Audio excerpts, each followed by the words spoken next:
Bom, pessoal, vamos aqui para mais uma aulinha marota, uma aulinha de leve. O tema hoje vai ser eixo hipotálamo hipófise adrenal e o diagnóstico da síndrome de Cushing. É um tema muito importante, entrando nesse aspecto da parte clínica. Síndrome de Cushing não é uma doença tão prevalente assim, mas é uma doença endócrina muito importante. E nessa aula eu vou tentar mostrar, claro que eu não vou falar da fisiologia de todo o eixo hipotálamo, hipófise e adrenal. Porém, eu vou tentar mostrar aqui, dentro deste eixo, o que é interessante para a gente gerar um pensamento clínico racional para a gente entender todos os passos do diagnóstico da síndrome de Cushing. Como a gente vai ver, o diagnóstico laboratorial ele é uma marcha de exames bioquímicos no qual a gente vai tateando e excluindo outras possibilidades até chegar ao diagnóstico diferencial dessa condição clínica. E como a gente vai ver, existem muitas possibilidades durante essa marcha laboratorial. Meu nome é Aclerton Pinheiro, responsável pela Físio, e vamos começar. Para começar aqui, coloquei algumas considerações iniciais. Primeiro eu vou falar um pouquinho sobre os neurônios CRH-érgicos. O CRH, ele é o hormônio liberador de corticotropina. O R é de releasing, que é liberação em inglês. O hormônio liberador de corticotropina faz o que o nome dele diz que ele faz, que é o quê? Ao ser secretado pelo hipotálamo, ele vem na adenohipófise e causa a liberação do ACTH. O ACTH é a corticotrofina, então, ou chamado também de hormônio adrenocorticotrófico. E aí, o ACTH vem na adrenal, mais precisamente no córtex da adrenal, na zona fasciculada, e a faz secretar cortisol, e o cortisol vai ter a sua ação. Essa figura, eu gosto dela porque ela mostra a dinâmica básica do eixo, em termos de essência. Esses neurônios aqui, ó, são os neurônios do hipotálamo secretores de CRH. A gente chama ele de neurônios CRH-érgicos. Notem que esse neurônio aqui, ele está, ó, circundado de várias aferências, ou seja, ele recebe informação de vários locais, algumas informações mandando ele secretar CRH, outras mandando ele inibir. Então, ele vai computar todas essas aferências que o chegam e vai gerar uma resposta e vai tomar uma decisão. Decisão essa que pode, como eu falei, gerar secreção ou não. Aqui, ó, a hipófise e aqui a adrenal. Notem como eu havia falado, diferentes condições aqui, por exemplo, o estresse psicológico, medo e ansiedade afetam o hipocampo negativamente e o hipocampo vai deixar de estimular aferências hipotalâmicas GABAérgicas. Ou seja, aqui é uma desinibição. Então, estresses psicológicos, como medo, ansiedade ou outras condições psicológicas, vão diminuir a liberação de GABA no hipotálamo. Logo, esse neurônio aqui vai ficar mais ativado. Assim como a gente vai ver mais para frente, sobretudo lá quando eu for falar de pseudo-Cushing, que estados de pseudo-Cushing, como medo, ansiedade, depressão, eles afetam negativamente o hipocampo, muitas vezes causando até degeneração do hipocampo, ou seja, uma alteração estrutural, no qual levam à morte, à apoptose dos neurônios hipocampais. Assim, o hipocampo perde a capacidade de inibir os neurônios CRH-érgicos, produtores de CRH, e assim o eixo hipotálamo, hipófise adrenal fica hiperativado. E é justamente isso que caracteriza uma condição de pseudo-Cushing, uma hiperativação desse eixo.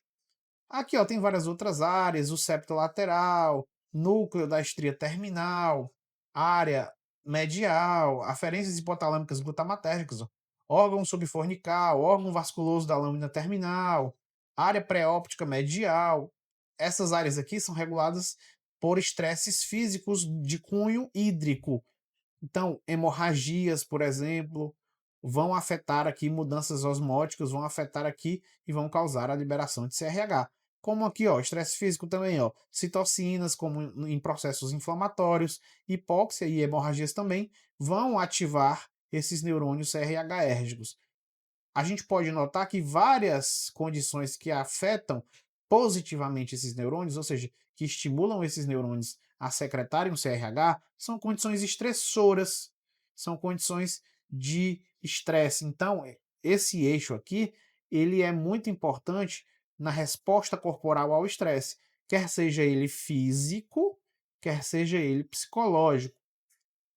Aí tem vários outros fatores, ó, fatores sistêmicos, como interleucina, TNF-alfa.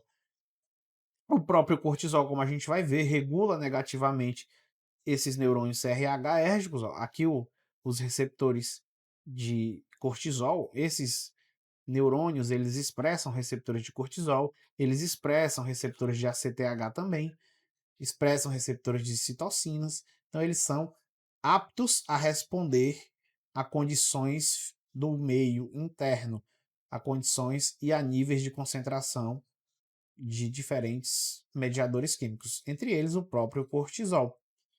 Aí, este neurônio secreta CRH e o CRH vai na hipófise e estimula a produção do ACTH, que vai na adrenal e estimula a produção de cortisol.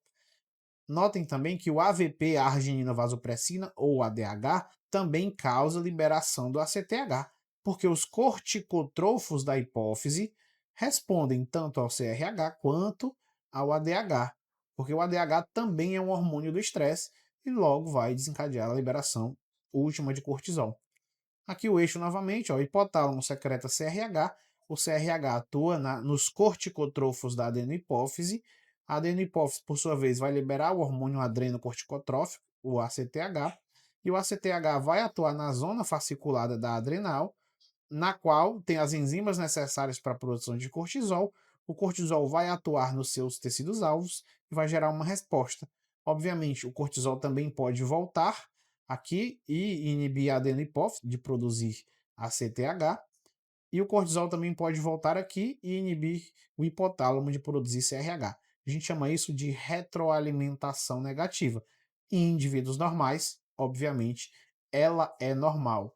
O corpo sempre, quando existe um excesso de cortisol, ressaltando novamente que este eixo está normal, ou seja, está com a sua sensibilidade normal, o hipotálamo apresenta receptores tanto de ACTH quanto de cortisol normais, e a hipófise também apresenta receptores normais de cortisol e de CRH.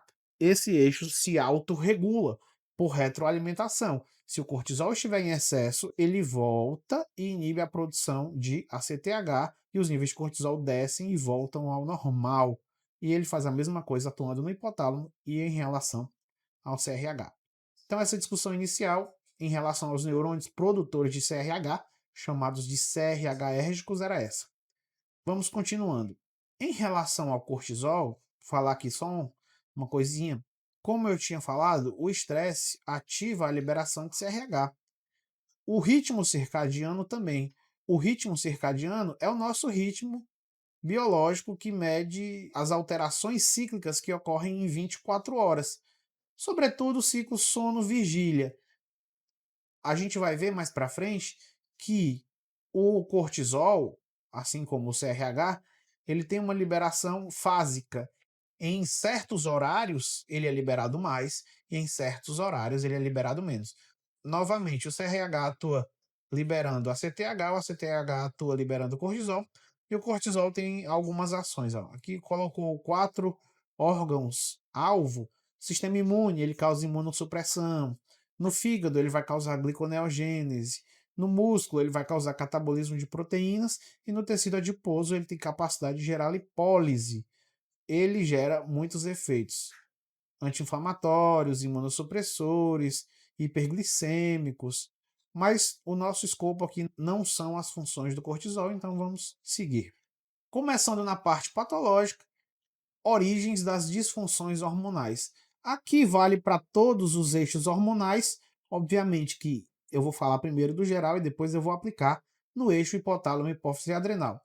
Assim, quando nós temos uma condição clínica que é resultante de uma hipersecreção secundária a um tumor no hipotálamo, ou seja, o hipotálamo apresenta um tumor e secreta, obviamente, o seu hormônio hipotalâmico, a gente tem os seguintes achados em relação aos hormônios destes eixos alterados. A gente vai encontrar um alto hormônio hipotalâmico, que consequentemente vai atuar na hipófise, e vamos encontrar altos níveis de hormônio hipofisário, que consequentemente vai atuar na glândula-alvo, e nós vamos ter altos níveis de hormônios da glândula-alvo. Então, quando o problema é no hipotálamo, ou seja, o hipotálamo tem um tumor secretor do seu hormônio, nós vamos encontrar os 3 hormônios do eixo em níveis elevados. A gente chama essa doença, essa afecção, de afecção terciária. É uma doença terciária porque a origem está no hipotálamo, que seria o nível hierárquico mais superior, ou terciário. Quando há uma doença resultante de uma hipersecreção secundária de um tumor na hipófise, a gente tem os seguintes achados hormonais. O hormônio hipotalâmico vai estar baixo, porém o hormônio hipofisário vai estar alto, porque o problema é na hipófise. Logo, a hipófise vai secretar muito hormônio, porque o tumor está lá. E assim vai estimular muito o hormônio da glândula-alvo a ser produzido. Então, essa é a dinâmica. E quando a gente tem esses achados, isso é característico de uma doença secundária. Secundária porque ocorre na hipófise, que é o segundo nível hierárquico. E quando nós temos uma doença devido a uma hipersecreção resultante de um tumor na glândula-alvo, nós temos os seguintes achados hormonais. O hormônio hipotalâmico vai estar baixo, o hormônio hipofisário também, porém, o hormônio da glândula-alvo vai estar aumentado, porque o tumor está na glândula-alvo. Por que o hormônio hipotalâmico vai estar baixo aqui? Porque esses 2 hormônios aumentados vão voltar e inibir o hormônio hipotalâmico. Então, este hormônio vai estar baixo, segundo aquela retroalimentação negativa que eu falei. Mesma coisa se aplica aqui. Quando o hormônio da glândula-alvo está em excesso, devido a uma produção de um tumor primário na glândula, ele vai voltar em excesso e vai inibir a hipófise, ele vai voltar e vai inibir o hipotálamo. Então, nós temos essa seguinte condição aqui. Então, dosei e achei os 3 hormônios. É sugestivo de um problema no hipotálamo. Dosei os hormônios, achei o hipofisário alto e o hormônio da glândula-alvo alto, e o hipotalâmico baixo. É sugestivo de um problema secundário na hipófise. Dosei os 3 hormônios novamente e encontrei o hipotalâmico baixo, o hipofisário baixo, porém o da glândula-alvo alto. É indicativo de um problema na glândula-alvo. Logo, essa afecção é chamada de afecção primária ou afecção autônoma. Era basicamente isso em relação a termos mais gerais. Continuando, falar um pouquinho de tumores hipofisários, que é uma das origens mais prevalentes das doenças endócrinas e, consequentemente, da síndrome de Cushing. O que são tumores hipofisários adrenais? O termo tumor, ele não tem muito segredo. São massas na glândula hipófise advindas do crescimento celular descontrolado. A gente chama isso de neoplasia, que recebem o nome de tumor. Sendo os tumores benignos formados por neoplasias benignas, sendo chamados de adenomas. Então, o nome de um tumor benigno na hipófise é adenoma. E o nome de um tumor maligno é carcinoma. Lembrando que nem todo tumor é câncer. Existem tumores benignos e tumores malignos. Quais são os cânceres? Apenas os tumores malignos. Um tumor maligno é causado por uma neoplasia maligna, que tem as características básicas da malignidade. Aí sendo os tumores malignos chamados de carcinoma. Então, quando você ver o termo adenoma hipofisário, ele se refere a um tumor benigno da hipófise. Quando você ver o nome carcinoma hipofisário, ele se refere a um tumor maligno da hipófise, a um câncer na hipófise. Só lembrando também, apesar dos adenomas serem benignos, muitos adenomas eles podem ir se diferenciando, podem ir sofrendo mutações e virarem adenomas invasivos, que na prática eles são muito parecidos com carcinomas. Eles adquirem uma malignidade, ou seja, eles podem se metastizar. Novamente, essa definição de câncer ou tumor maligno e tumor benigno é uma definição humana. Os tumores eles não vão dizer, eu fui classificado como benigno, eu só vou ser benigno. Não. Isso é uma característica fenotípica. Lembrando que esse fenótipo de benignidade e malignidade, eles podem ir se alterando. Geralmente, um tumor benigno permanece benigno. Mas se ele for se diferenciando e sofrer mais mutações, ele pode evoluir para um quadro de malignidade. Só deixando isso também claro. Que está aqui ó, a hipófisezinha e está aqui a massa tumoral. Em relação à patogenia, vamos aqui, ó. Tem várias hipóteses patogênicas, mas eu coloquei uma das principais aqui, ó, em relação à hipófise, é claro. Aqui é a hipófise. A hipófise expressa vários receptores. Receptor de GHRH, receptores de fatores de crescimento. Os hormônios ou os fatores hipotalâmicos, eles são fatores de crescimento para a hipófise. Por exemplo, a hipófise que recebe muito GHRH ou muito CRH, que são dois hormônios liberados pelo hipotálamo, ela vai sofrendo hiperplasia e em algum momento essa hiperplasia pode se transformar em displasia ou metaplasia e evoluir para um quadro de neoplasia, que são células que têm um crescimento desenfreado. Elas já não regulam-se em termos de crescimento. Na grande maioria das vezes, existem mutações específicas que fazem essas células crescerem desenfreadamente. Aqui está mostrando ó, uma mutação no qual o receptor desses fatores de crescimento ele sofre essa mutação e ele é travado, ativado. Ou seja, essa célula da hipófise vai sofrer uma mutação no seu receptor de fator de crescimento e a célula vai pensar que existe todo o tempo um fator de crescimento lá mandando ela crescer. Ou seja, a célula foi travada em estado de proliferação. Foi travada com uma via de transdução, aqui no caso a via de transdução da proteína GS, mandando ela produzir AMP cíclico, o AMP cíclico vai ativar a PKA vai ativar a CDK, quinase dependente de ciclina, que vai acelerar o ciclo celular, ou seja, vai produzir várias mitoses, e aí essas mitoses desenfreadas vão fazendo aquelas células se transformarem numa massa tumoral e vai gerar um tumor, e esse tumor também vai começar a secretar hormônio demais. Então isso é um dos princípios básicos.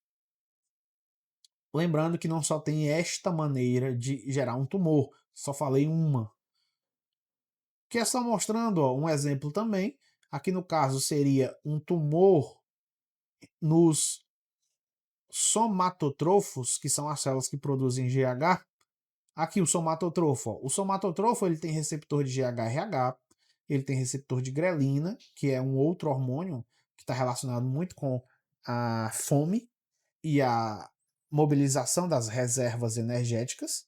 Então a grelina e o GHRH mandam os somatotrofos crescerem por essa via de transdução aqui, ó. Tanto crescerem quanto sintetizar GH. Já um outro hormônio chamado de somatostatina, ele manda os somatotrofos não crescerem e não secretarem GH.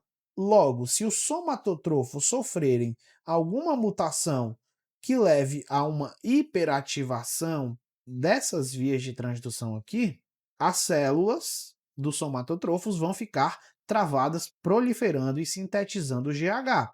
E se essas células sofrerem uma mutação de perda de função dessa via aqui, elas vão ter a sua capacidade de inibição da produção do GH comprometidas. Logo, com a capacidade de inibir a liberação de GH comprometida, o GH vai começar a ser liberado mais. Então, eu tanto posso perder o controle inibitório, quanto promover o controle excitatório, eu vou ter uma liberação exacerbada de hormônio. Isso aqui se aplica para todos os eixos, que no caso eu coloquei o do GH, mas se aplica em todos os eixos. Ainda em relação aos tumores hipofisários, nós podemos classificá-los de duas maneiras. A primeira é de acordo com a produção de hormônios, a produção hormonal. Nós temos o seguinte panorama: 98% dos tumores hipofisários são adenomas hipofisários. E aí o nome dos adenomas são de acordo com a sua produção hormonal. Um prolactinoma, por exemplo, que é o tumor mais prevalente, encontrado em 27% dos adenomas, ele é um tumor secretor de prolactina. Um somatotropinoma é um tumor secretor de GH. Eu tenho tumores secretores mistos que secretam tanto GH quanto prolactina. Um corticotropinoma é um tumor secretor de ACTH, é a doença de Cushing. Então, toda doença de Cushing, que depois eu vou explicar a diferença, é causada por um corticotropinoma. Não confundir doença de Cushing com síndrome de Cushing, mas mais para frente eu vou definir melhor. Um gonadotropinoma é um tumor secretor do LH e do FSH, e assim vai. Eu também tenho, é importante frisar, que eu também tenho tumores não funcionantes, ou seja, o tumor só cresce, porém ele não secreta nenhum hormônio, ele é não funcional e corresponde quase à maior parte, só perde para os prolactinomas. Mas esses tumores não funcionantes, eles vão crescendo e vão tomando o lugar das células normais.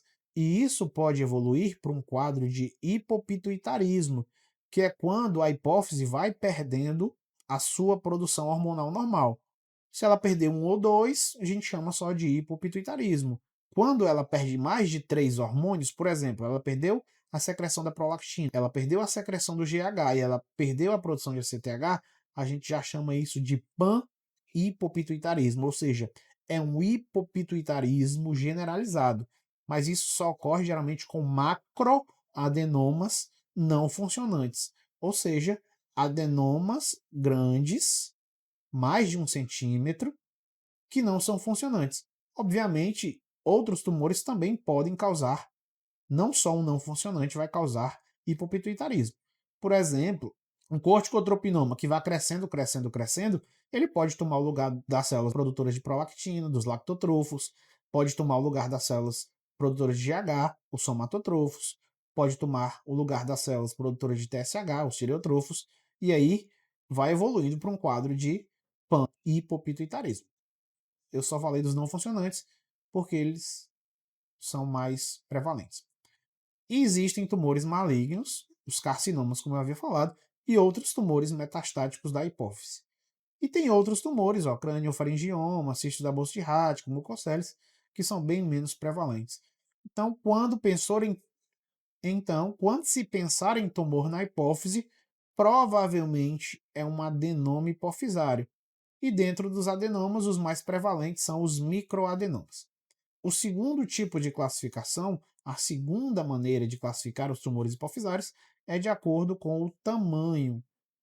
Como eu havia falado, eu posso ter tumores menores do que 1 centímetro ou 10 milímetros. Eles são os microadenomas. Está aqui o tumorzinho menor do que 1 centímetro. E eu tenho tumores maiores do que 10 milímetros ou 1 centímetro. São os macroadenomas. Esses macroadenomas são mais raros, mas são mais agressivos porque crescem e vão comprimir o quiasma óptico. Comprimindo o quiasma óptico, eu posso ter uma hemianopsia, que é um quadro de perda de visão dos campos temporais devido a uma compressão do quiasma óptico. Eu posso ter essa condição clínica. Continuando aqui, eu posso ter, agora aplicando aquele entendimento lá dos slides passados, em relação ao eixo da adrenal. Nós podemos ter uma disfunção no hipotálamo, cursa com níveis altos de CRH, de ACTH e de cortisol. A gente chama isso, como eu havia falado, hipersecreção secundária a um tumor hipotalâmico. Uma disfunção na adenopófise, nós temos o seguinte: baixos níveis de CRH, altos de ACTH e altos de cortisol. Relembrando, porque o cortisol vai voltar e vai inibir o hipotálamo. Por que o ACTH está alto, mesmo com altos níveis de cortisol? Porque a disfunção na hipófise ela é um pouco resistente ao cortisol. Então, o cortisol não consegue inibir esse tumor da hipófise. Como a gente vai ver, inibe parcialmente, apenas. Assim, esse quadro é uma hipersecreção secundária a um tumor na hipófise. E o terceiro quadro, nós temos uma disfunção na glândula-alvo, aqui no caso, a adrenal. O tumor está na adrenal, ela vai produzir muito cortisol, cortisol vai voltar, como a hipófise está normal, ela é inibida normalmente. Como o hipotálamo está normal, ele é inibido normalmente. Logo, os níveis de ACTH e de CRH estarão baixos. Esses achados são compatíveis com uma hipersecreção secundária a um tumor na adrenal. Então, aqui eu tenho um hipercortisolismo terciário, porque o problema está no hipotálamo. Aqui eu tenho um hipercortisolismo secundário, porque o problema está na hipófise. E aqui eu tenho um hipercortisolismo terciário. E aqui eu tenho um hipercortisolismo primário, porque o problema está na adrenal. Então, se eu tenho um hipercortisolismo, não importando a origem, que é resultante de um tumor que vai causar uma hipersecreção de cortisol e vai expor o corpo a altos níveis de cortisol por períodos prolongados, eu tenho uma síndrome de Cushing endógena. Já já eu explico por que endógena, porque também tem a exógena. Então, a síndrome de Cushing pode resultar de qualquer um desses quadros. Resultou em altos níveis de cortisol por um período grande de tempo, ou seja, cronicamente, eu vou ter a síndrome de Cushing. Agora, se essa síndrome de Cushing for causada por um tumor na hipófise, eu tenho a chamada doença de Cushing. Logo, a doença de Cushing é um tipo de síndrome de Cushing. É o tipo mais prevalente de síndrome de Cushing. É a síndrome de Cushing que é causada por um tumor na hipófise. Estou ressaltando para não confundir síndrome de Cushing com doença de Cushing. Doença de Cushing é a síndrome de Cushing causada por um tumor na hipófise. É assim que é denominada. Síndrome de Cushing é um termo geral para qualquer exposição crônica a níveis elevados de cortisol. E doença de Cushing é para esta exposição que vem da hipersecreção de ACTH por um tumor na hipófise. Então, as síndromes por exposições hormonais excessivas, elas têm várias origens, como eu acabei de mostrar.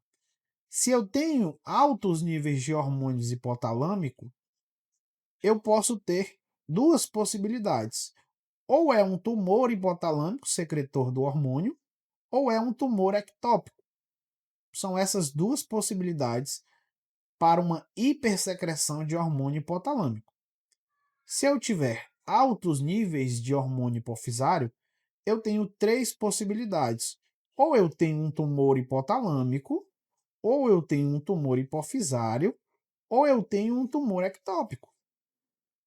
E se eu tiver altos níveis de hormônio da glândula-alvo, eu tenho quatro possibilidades. Ou é um tumor hipotalâmico, ou é um tumor hipofisário, ou é um tumor na glândula, ou é um tumor ectópico. Lembrando que esse tumor ectópico vai produzir geralmente o hormônio hipofisário. Então são essas as possibilidades. Claro que tem algumas exceções, tem algumas outras variações, mas o arcabouço essencial é esse. O problema, quando eu tenho altos níveis de hormônios hipotalâmicos, ou o problema está no próprio hipotálamo, ou é um tumor secretor do hormônio hipotalâmico. Lembrando que essa causa aqui ela é muito rara. Um tumor hipotalâmico é raro e um tumor ectópico secretor do hormônio hipotalâmico é mais raro ainda. Quando eu tenho altos níveis de hormônio hipofisário, pode ser um tumor hipotalâmico, mas é também raro. Aí um tumor hipofisário é bem mais frequente. E um tumor ectópico é menos frequente. mas é mais frequente do que um tumor hipotalâmico. E quando eu tenho um hormônio na glândula-alvo, tumor hipotalâmico é bem menos frequente também. Tumor hipofisário, aí varia, dependendo da condição clínica, pode ser mais frequente do que um tumor na glândula. Mas os mais frequentes são esses dois aqui, ó, seguido do tumor ectópico. E eu tenho uma outra condição que vai resultar numa síndrome por exposição a hormonais excessivas. Só que essa condição, ela é resultante de uma administração exógena. Quando eu tenho uma síndrome resultante de uma exposição hormonal excessiva por uma administração de um medicamento, eu chamo esta síndrome de síndrome iatrogênica. Então eu tenho, como a gente vai ver, a síndrome de Cushing endógena, que é causada por uma dessas causas aqui, ó. E eu tenho a síndrome de Cushing iatrogênica, que é causada pelo uso indiscriminado de glicocorticoides. Às vezes, até o uso correto mesmo pode levar a uma síndrome de Cushing. Por exemplo, quando certos pacientes que fizeram um transplante e precisam de uma imunossupressão, as doses imunossupressoras e a posologia, pelo período de tempo, podem cursar com uma síndrome de Cushing. Não necessariamente tem que ser um uso indiscriminado. Certos medicamentos podem causar, até por uso tópico, síndrome de Cushing. Tem relatos de crianças, bebês, que a mãe estava passando a troque, que tem um glicocorticoide, para assadura, ela passava todo dia, e como os glicocorticoides sintéticos são muito lipossolúveis, eles promovem uma certa absorção tópica. E isso, cronicamente, pode evoluir para uma síndrome de Cushing iatrogênica, pelo uso do medicamento.